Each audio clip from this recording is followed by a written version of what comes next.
नमस्कार, मैं शान्वी त्रिपाठी। आप देख रहे हैं फास्ट न्यूज़ इंडिया। खबर है मध्य प्रदेश के उज्जैन से, जहां ग्राम बनी में हनुमान भक्त मंडल के तत्वावधान में प्रतिदिन प्रभात फेरी निकाली जा रही है। इस प्रभात फेरी में बड़ी संख्या में श्रद्धालु शामिल होकर भगवान श्री हनुमान जी के भजन कीर्तन करते हुए पूरे गांव का भ्रमण कर रहे हैं।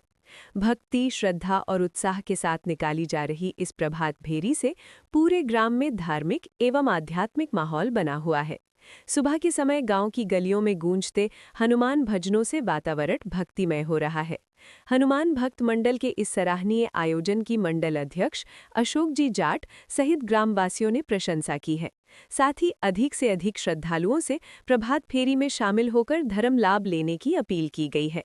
देखिए महिदपुर से संजय जाट की खास खबर।